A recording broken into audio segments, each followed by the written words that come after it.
bienvenue sur Artefact. Aujourd'hui, dans ce nouvel épisode du calendrier, je suis avec Claire. Bonjour Claire.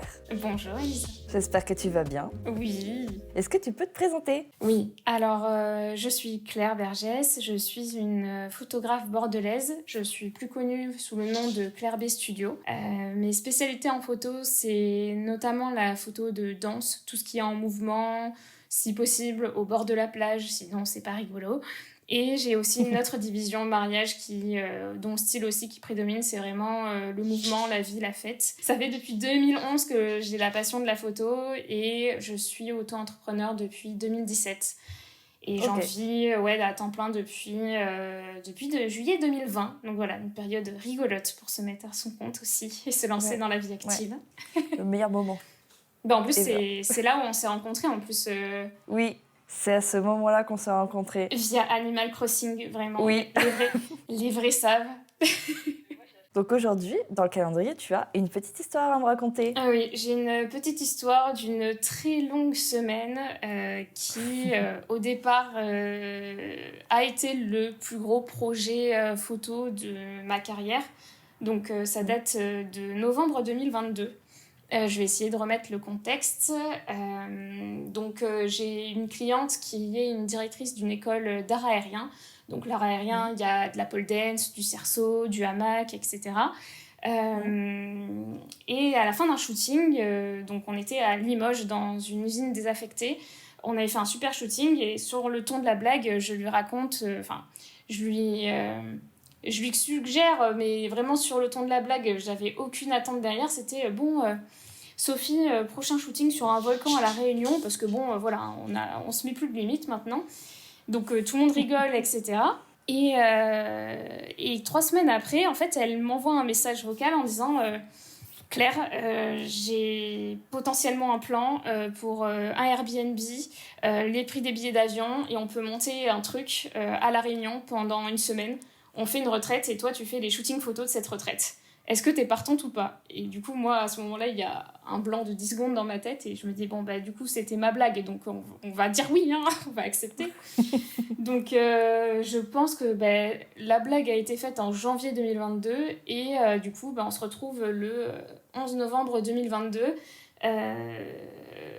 le matin avant de décoller pour La Réunion. Il faut savoir que dans cette semaine, il y a des anecdotes heureuses, il y a des anecdotes malheureuses, mais il y a toujours une morale à la fin qui est de tout rester positif quoi qu'il arrive. C'était une leçon de vie assez mémorable et que maintenant, quand je fais face à des situations qui sont très stressantes, je me dis que j'ai survécu à cette semaine et que du coup, maintenant, je peux survivre à tout. Bon, presque tout. Mais c'est vrai que ça m'a vraiment beaucoup aidée, par exemple, cette année où j'ai eu une période assez stressante et ce training à La Réunion a été pas mal. Mais on a fait des super photos, voilà, la fin de l'histoire a été ça, on était très contentes. Et ce qui a conduit aussi à ce qu'on fasse 2 autres éditions de cette retraite à Bali. Et là, par contre, c'était cuicui, les petits oiseaux, tout était trop bien, donc voilà. Donc, remontons en novembre 2022. Je me réveille pour aller prendre l'avion, donc je suis chez une copine de mon copain. Et à ce moment-là, je reçois un appel à 10h du matin, donc 10h avant de prendre le vol, de mon papa. Il faut savoir que mon père qui m'appelle un matin, c'est jamais très bon signe. Donc j'apprends à ce moment-là que mon grand-père est décédé. Je m'y attendais, mais je m'y attendais pas aussitôt. Et il y avait même une petite voix dans ma tête qui m'avait dit que c'était fait pour arriver à ce moment-là. Et bien sûr, j'étais... même pas dans l'avion, j'étais même pas dans l'aéroport, j'étais vraiment dans un entre-deux où je me disais qu'est-ce que je fais? Est-ce que je pars? Est-ce que je pars pas? Vraiment, je fuis ou je reste, qu'est-ce que je fais? Toutes les personnes auraient pu réagir de manière différente à moi, selon le passé, etc. Et j'ai vraiment sondé ma famille en disant s'il faut que je reste, mais dites-moi, parce que là, je ne sais même pas quoi faire tellement j'étais... il y avait aussi le choc aussi de l'annonce du décès qui m'avait vraiment secouée. Et mon père m'a dit ça aurait été son rêve de devoir partir et vivre de ton métier et de l'art que tu fais, donc vas-y, pars sans regret, etc. Ma grand-mère, du coup, sa femme était déjà décédée depuis déjà 2 ans, donc du coup, c'est vrai que mes parents étaient assez contents au final que je ne sois pas là et que je profite. Ouais. Je dis bien profite avec un O qui fait ce que ça veut dire, mais à savoir que voilà, aussi dans cette retraite, il y avait pas mal de personnes qui, pareil, essuyaient des ruptures, qui avaient pas mal de trucs aussi où on était arrivés pas à un mood génial. Donc voilà, je décide de partir et je me retrouve du coup dans l'avion. C'est mon premier vol long courrier, c'était un vol de 11 heures et je suis pas spécialement à l'aise en avion.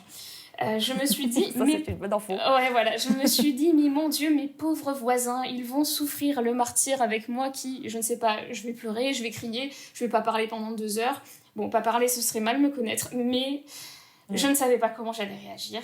Et au final, donc moi, je suis côté couloir et je vois arriver 2 pimpoils de mon âge qui, du coup, s'installent à côté de moi, donc au milieu et côté hublot. On fait 2-3 blagues, voilà, moi je suis pareil polie, donc je suis petit sourire comme ça. Et les 2 gars s'installent et après se tournent vers moi en me disant du coup, tu viens pour les vacances ? Et là, c'en est fini de 11 heures de blabla, de papotage et tout. C'est vraiment Thomas, Flo, si vous passez par là sur ce podcast, pardon. Je vous remercie, ça a été vraiment le vol le plus bizarre de ma vie, mais en même temps, j'aurais pas pu le passer avec d'autres personnes, c'était absolument génial. Donc voilà, il y a un côté un peu, un effet, genre tu viens de te prendre une énorme tarte dans la gueule et en même temps, t'es à côté de gens qui sont complètement géniaux. Et bon, il y avait un bébé qui pleurait derrière nous, du coup, impossible de dormir, donc bien sûr, on parle. Il faut savoir aussi qu'on a eu pas mal de points en commun. Thomas, notamment, avait son frère qui habitait pas très loin de Bordeaux. Et il a été trop mignon parce qu'il m'a pris une carte cadeau de Noël pour son frère ce Noël-là. Et du coup, on l'a fait un peu plus tard dans l'été. Donc, c'était vraiment que des trucs où je me suis dit, mais what the fuck, je ne comprenais pas ma vie. Vraiment, il y a eu un moment d'anesthésie générale de mon corps où je voyais en fait, la situation passer comme ça en me disant bon, très bien, whatever. Qu'est-ce qui se passe ? Voilà, ok, on prend.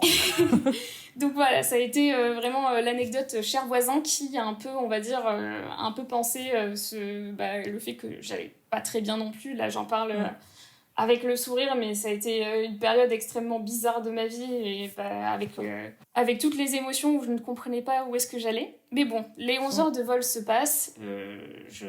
J'outrepasse aussi une anecdote de mauvaise communication avec Sophie, du coup, qui organise la retraite, et moi pour l'heure d'arrivée d'avion. Mais bon, voilà. J'arrive à bon port. On commence direct un shooting, etc. Et il faut savoir du coup que pour financer le billet d'avion, j'ai décidé de bosser avec une autre structure, enfin même 2 autres structures là-bas. Donc il y avait dans le programme, je faisais un shooting du coup avec ma cliente qui vient de Limoges, du coup avec qui on a organisé la retraite. Et le lendemain, je faisais un shooting avec l'autre structure. Et en gros, j'enchaînais un shooting avec l'une, un shooting avec l'autre. Ça a son importance pour la suite. Donc j'arrive sur le lieu du coup où on va passer la première semaine. On a fait une semaine et 2 jours dans un autre endroit, mais la première semaine, là où la retraite se passait, sachant qu'on devait souvent faire des trajets en voiture pour que les filles puissent prendre des cours dans une salle. Et moi, je faisais les photos, je faisais le teaser vidéo, j'avais limite pris un cours de contorsion, donc voilà, j'étais déter. Mais on est du coup, pour les gens qui savent à peu près, qui ont une carte de la Réunion ou qui sont de là-bas, on était à l'entre-deux. Donc en plein milieu d'un cirque qui était absolument magnifique, la vue était absolument à couper le souffle. Et il s'est mis à pleuvoir un jour. Ça a son importance pour la suite, comme ça va être la phrase pour tout. Et nous, pauvres métropolitaines que l'on est, on décide de boire de l'eau du robinet. Donc là, c'est le jour 1. Sachant que c'était pas nous qui faisions la cuisine, c'était du coup le conjoint de ma cliente à l'époque qui faisait la cuisine, etc. Donc les filles arrivent le lendemain du coup de mon arrivée, comme ça on a le temps un peu de se poser, et après elles aussi le temps de récupérer. Donc on passe au premier jour qui était, on va dire, un cours de contorsion dans justement la fameuse autre structure avec qui je bossais. Cette personne a 2 salles. Donc il y avait ce cours-là, ensuite on rentrait pour manger à midi, et après il y avait 2 profs qui se séparaient, on va dire, les ateliers, et moi je décide de revenir dans l'autre structure en fin d'après-midi. Donc ça faisait 3 heures après manger, et je commence à pas me sentir vraiment ouf. Je me dis, bon, je suis facilement, on va dire, sensible du ventre, mais je me dis, bon, je vais faire de la voiture, peut-être regarder le paysage, ça va me faire du bien, etc. Trigger warning pour les hémétophobes, vous pouvez squeezer d'environ une dizaine de minutes si vous voulez, je ne sais pas, on mettra un petit truc. J'arrive du coup avec ma cliente à l'autre structure parce qu'il fallait que je rencontre la personne avec qui j'allais bosser le lendemain. Donc je me suis dit, je vais me présenter et tout, on va discuter pour les prochains shoots. Et j'arrive et là je me dis, il faut que j'aille aux toilettes, il faut que j'aille vomir, c'est pas possible. Et du coup je m'en vais discrètement à un moment, je vais lâcher ma petite galette en me disant, bon, bah, c'est peut-être un truc pas frais que j'ai mangé, etc. Mais bon, je me mets un peu la pression en mode, c'est bon, c'est juste parce que t'es un peu chamboulée, etc. Je sors des toilettes et là, il y a une des élèves de la retraite que je connais bien qui me dit « Claire, j'ai vomi ». Et là, je fais « Ah, toi aussi ?» S'en est suivi, du coup, bref, je passe les détails, mais on rentre, je finis les 100 derniers mètres en voiture dehors avec une fille qui me tient parce que vraiment, sueur froide, nausée, ça va pas. plus. Et en fait, du coup, moi, je monte me coucher, sauf que ma chambre était dans une mezzanine avec les odeurs de bouffe. J'étais en mode en Y. Ça va pas. En Y, en tout ce que vous voulez. Et en fait, au final, donc, sur les 12 personnes de la retraite du coup, qui venaient de métropole, on est 6 à être tombés, mais comme des mouches, mais une intox alimentaire, je ne vous dis pas. Et heureusement, il y avait une préparatrice en pharmacie avec nous, parce que bien sûr, moi, je n'avais rien pris, parce que voilà, il suffit d'une fois pour après avoir sa petite trousse de pharmacie. Mais du coup, on était la moitié des effectifs à être malades, mais vraiment un truc de zinzin. De malade. Sauf que, bien sûr, le lendemain, c'était quoi ? C'était shooting sur le piton de la fournaise, bien sûr. Donc moi, je passe la nuit à ne pas dormir, à me mettre la pression en disant « Mais attends, mais si les gens, ils se remettent et que moi pas, il faut vraiment... » En plus, on doit faire 2 heures de bagnole, je me rappelle plus les temps de trajet. Mais je me suis dit « Mais c'est horrible, quoi !» Comment on fait quand on est photographe et qu'on a, on a une intox alimentaire de zinzin et qu'on peut pas faire nos trucs. Au final, on a décidé d'annuler cette première partie shooting, ce qui a conduit à 2 jours plus tard à faire 9 heures de shooting. Un énorme condensé qui a été bien fatigant, bien sûr, pour la suite. Mais voilà, donc ça commence bien quand même, ce séjour, au bout de 24 heures de tomber malade et d'être vraiment au bout de sa vie. Donc ce qui nous amène au jour suivant, où quand même on va un petit peu mieux. Et je me retrouve du coup, ce jour suivant, à bosser avec l'autre structure. Alors il faut savoir que je ne cite pas ce nom parce que au vu de l'histoire qui s'est passée, je n'en veux à personne. Je tiens à le signaler au cas où les personnes tombent sur ce podcast. Je vais changer les noms justement pour ne pas faire de tort. Donc ce sont des très vieux noms qui sont très peu utilisés dans l'état civil. Donc voilà, si vous portez ce prénom, je m'excuse d'avance. Il faut savoir que l'autre structure avait 2 salles et il y avait une salle qui était un peu plus loin où on devait faire un shooting studio. Donc il y a une des employées de cette école justement qui m'amène en voiture à ce point-là. Donc, et en plus, elle nous avait dit, avec ma cliente, du coup, Sophie de la retraite, ah, mais en plus, votre shooting après, parce que bien sûr, j'avais un shooting sunset après, sinon c'était pas drôle, vu qu'on avait loupé la première journée. Donc cette fille nous dit, ah, mais en plus, j'habite pas très loin, donc comme ça, je pourrais te ramener, ou un truc comme ça. Enfin, il y avait vraiment un truc où on s'était dit, ok, c'est bon, le retour, c'est planifié, très bien. Donc je fais mon shooting et au moment où du coup je suis très très loin de mon lieu même de résidence et de là où je devrais faire le shooting sunset qui était relativement à côté, au moment de la fin du shooting, je suis un peu en mode bon, qu'est-ce qu'on fait ? Et cette fille me dit désolée, j'ai pris un cours là, du coup je peux pas te ramener. Et du coup je me retrouve un peu comme l'emoji, un peu en mode debout, en mode du coup qu'est-ce que je fais, madame Et donc la directrice de la structure, qui devait donner le cours, mais qui a quand même aussi d'autres personnes qui travaillent pour elle, a dit elle me dit je te ramène, mais c'était gênant. Et même moi, en plus, je suis vraiment, de la manière dont j'en parle, vous pouvez juger tout ce que vous voulez, mais je suis pas du genre à me plaindre et je suis pas du genre à faire la princesse, etc. Mais là, j'étais un peu en mode, à part payer 200 balles de taxi, je ne sais pas, ou faire 18 heures de bus, là, c'était compliqué pour rentrer chez moi. Rien que ça. Donc, la directrice, nous allons l'appeler Cunégonde, parce que voilà, c'est comme ça, c'est le nom qui m'est venu au moment où il fallait faire ce podcast. Cunégonde, du coup, me dit je te ramène. Donc, je monte dans sa voiture. Elle communique sur le groupe, c'était, je sais plus, WhatsApp ou Messenger, qu'importe, le groupe qu'on a pour le taf, enfin, son groupe de profs, en disant « Bah écoutez, je ramène Claire, commencez le cours sans moi et j'arriverai à telle heure avec 15 minutes de retard. » Donc elle envoie le message vocal et elle met son téléphone en mode GPS sur la voiture avec tout ce qui était dessus, quoi. Avec, bien sûr, en Bluetooth. Ça a son importance pour la suite. On peut dire, c'est beaucoup de détails. C'est beaucoup de détails, mais bon. Donc, on commence à rouler, etc.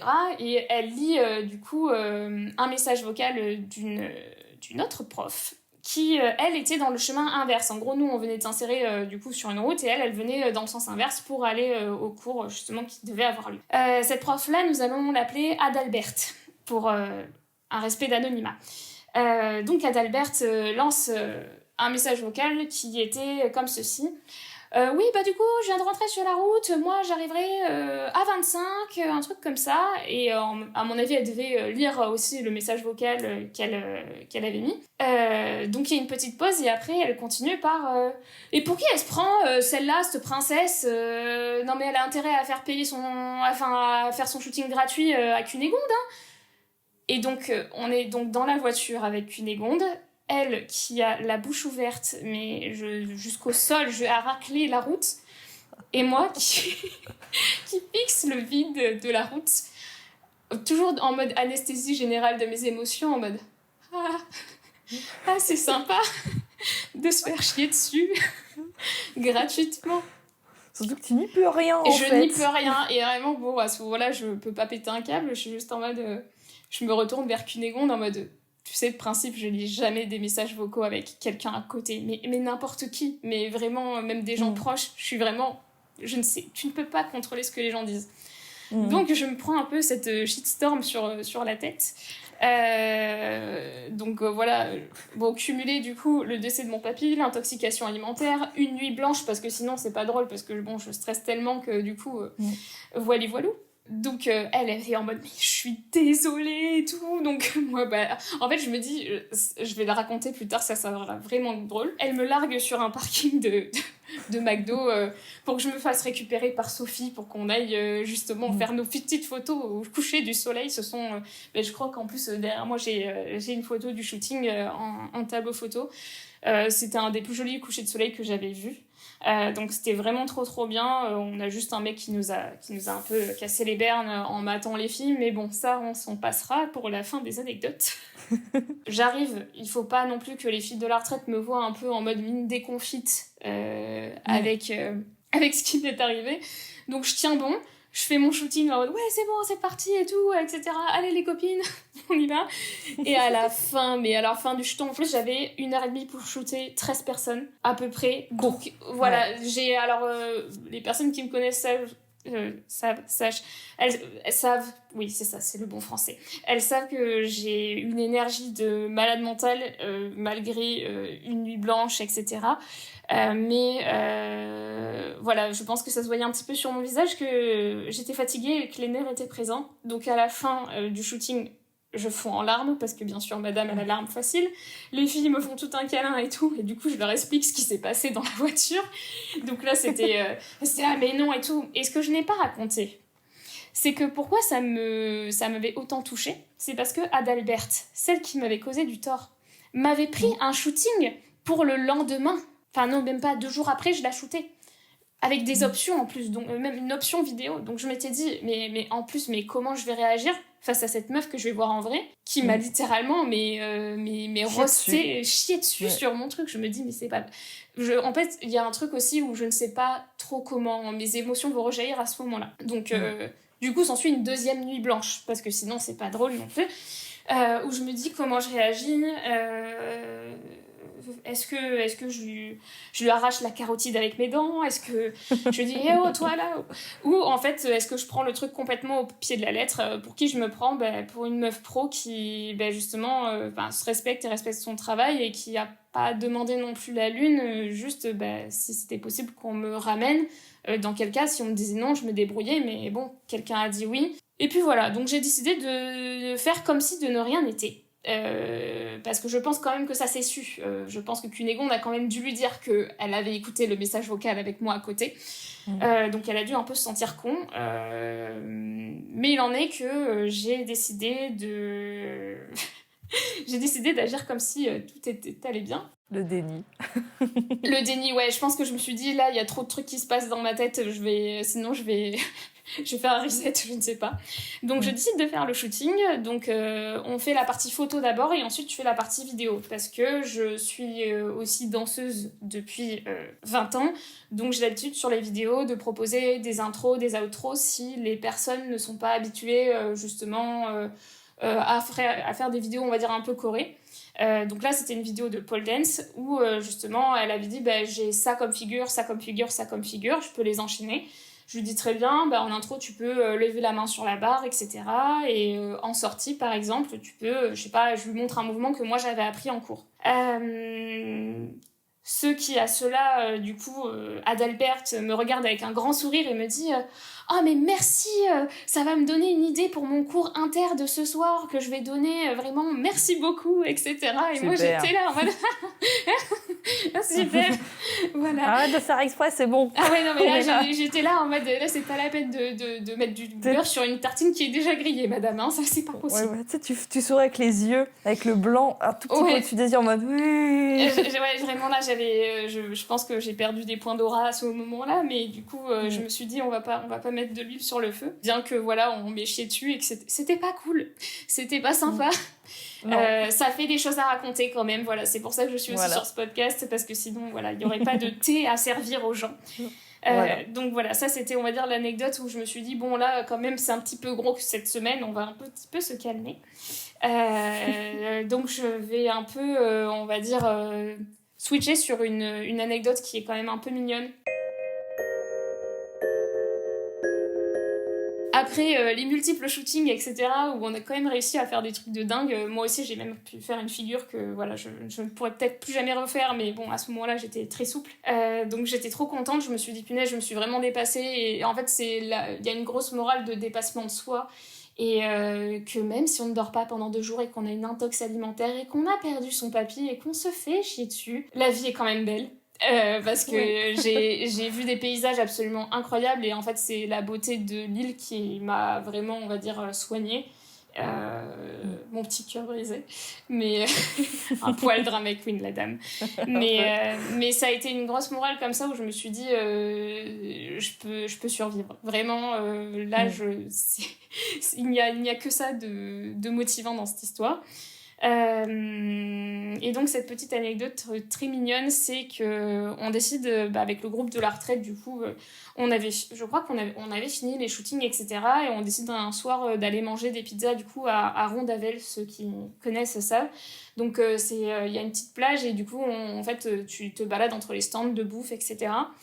Donc on se gare, on est du coup à 2 voitures. Donc on se garde dans des rues pas du tout au même endroit, on est censé se retrouver. J'ai communiqué sur le fait que j'étais à La Réunion, mais pas non plus de zinzin, quoi. Enfin, je repostais les stories, mais j'étais tellement dans... Ouais, tu crées pas toi-même du contenu, quoi. Dans la non-euphorie de la situation, que du coup j'étais un peu HS. Et donc on commence à marcher dans des rues. Et il y a du coup un des profs de la retraite, Edouard, qui voit le nom d'un bar qui s'appelle La Boîte à Rythme, sauf qu'il n'y avait pas de musique à l'intérieur. Donc il commence à vanner les gens devant la terrasse en disant le rythme il est un petit peu éteint là, mesdames et messieurs. Et là, il y a un mec qui était debout et qui le regarde et qui dit mais revenez plus tard, il y a de la grosse techno après, il y a de l'acide, venez et tout. Et du coup, nous on rigole, ouais, super, plus tard et tout.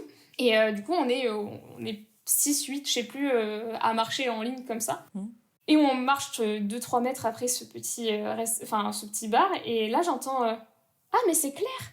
Et là, du coup, on s'arrête tous net, comme ça, vraiment, en mode... et on se retourne très lentement vers la voix qui venait de la boîte à rythme, du coup, qui était éteinte. Et en fait, c'est cette fille qui était avec le mec en question, me dit je te suis depuis le lycée, et j'avais vu que tu étais à La Réunion, mais je ne pensais pas que sur l'île, j'allais pouvoir te croiser. Et vraiment, mais c'était un truc de fou, parce que vraiment, on était dans le même lycée à Bordeaux, mais on se connaissait pas du tout. Et en fait, elle a suivi ma page Facebook à l'époque, à ce moment-là. Et de se dire qu'on se croise dans une rue, mais complètement par hasard, dans un bar, mais vraiment rien n'aurait pu nous amener. Et en fait, j'ai le même style d'anecdote à Bali. On est même c'est une île en dessous de Bali, et sur une crique où il y a vraiment personne. Il y a des gens qui font de l'acro-yoga, et ces personnes-là sont françaises et connaissaient du coup Sophie, avec qui du coup je suis partie à La Réunion et aussi 2 fois à Bali. Du coup, voilà, le hasard de dingue que ces îles peuvent nous faire, et c'est vraiment ouf. Et du coup, ouais, j'ai terminé un peu ma semaine sur une note positive. Je sais pas, ouais, cette île, elle était, le surnom de La Réunion, c'est l'île intense, et c'est vrai que ça a été plus qu'intense. C'est sûr, là. C'était beaucoup, mais ouais, ça m'a tiré une leçon d'un dépassement incroyable, et la preuve, c'est que du coup, là, on est parti à Bali en novembre 2023, et je viens de rentrer de la 2e édition à Bali. Et en fait, à chaque fois, c'est que de mieux en mieux, parce qu'en fait, on est tellement mieux préparé. Déjà, je ne bosse plus avec des structures en même temps. Donc c'est un peu moins cool pour les remboursements de billets d'avion, mais au moins on peut faire on a la full disponibilité, on a des jours de secours de shooting au cas où, et on est bien. J'entends mon chat qui est en train de hurler à la porte derrière, j'espère que ça ne s'entendra pas. Moi je ne l'entends pas, mais... On a failli faire un podcast sur les chats aussi, ça aurait pu durer 3 heures également, mais... Que dire à part, mesdames et messieurs, si voilà, vous avez une semaine de merde, sachez qu'un jour ça va vous servir. Ça va être vos meilleures cartes Pokémon pour la suite, pour attaquer. Ouais, genre tu te dis, ça va, j'ai fait le pire, tu vois. Oui. À chaque fois. Je me dis, c'est bon, là, tu peux survivre à 2 nuits blanches, c'est bon. Mais quand même, dormez, mesdames et messieurs, je ne redirai jamais assez. Et ne buvez pas l'eau quand vous arrivez en vacances. Et qu'il a plu, oui. Et voilà. Après Bali, tu ne peux pas boire l'eau du robinet, tu le sais. On ne boit pas l'eau du robinet d'un pays qui n'est pas proche de la France, on va dire. Parce que les normes sont différentes dans les autres pays. Les habitants vont boire l'eau. Ça ne veut pas dire que toi, tu peux la boire. C'est exactement ça, c'est qu'on n'a pas la flore intestinale, et c'est pour ça qu'on on ne savait pas. En fait, on est devenu parano. Au bout d'un moment, on a dit non, mais c'est la bouffe, etc. Et en fait, s'il faut, en fait, on a tous bu l'eau du robinet, mais il y en a, ils ont une flore intestinale de zinzin, je les jalouse. Et d'autres qui sont éclatés au sol, parce que j'étais vraiment la première, donc ça veut dire que j'ai un organisme qui fonctionne très très vite. Au moins un autre truc positif. Voilà, mais on s'en est vite remis quand même, mais c'était assez violent. Mais écoute, j'ai bien aimé cette histoire. Il y en avait beaucoup. C'est bien marrant. Mais moi, en fait, il y a plein de petits rebondissements, c'est trop marrant parce qu'en fait, t'imagines l'histoire comme ça. En fait, en écoutant l'histoire, tu construis le décor. Ouais, c'est très imagé, et en fait, moi, j'ai 2 passions dans la vie, c'est 3, la photo, la danse et raconter des histoires. Sauf que je ne suis pas souvent concise, mais j'avoue que cette semaine à La Réunion, je l'ai tellement raconté à des potes parce que tout le monde me disait c'était bien à La Réunion, alors t'as kiffé, et toi t'es là avec tes grands yeux en mode alors laissez-moi vous expliquer. J'ai trop de trucs à vous dire. Mais en vrai, je me dis, mais ma vie serait un peu fade quand même si j'avais pas eu une semaine comme ça. Et je me disais, mais tu vas en rigoler un jour. Faut vivre des choses pour raconter des trucs. C'est ça, et je pense que du coup, mes grands-parents se sont bien marrés de là-haut en disant, eh ben purée. Eh ben écoute, trop cool. Et maintenant, je vais dire à demain pour le prochain épisode. Et surtout, n'oubliez pas de vous abonner. Abonnez-vous, s'il vous plaît. C'est très important. Faites-le. Sinon, vous aurez Cunégonde et Adalbert qui vous tomberont dessus et qui vous enverront des messages vocaux méchants si...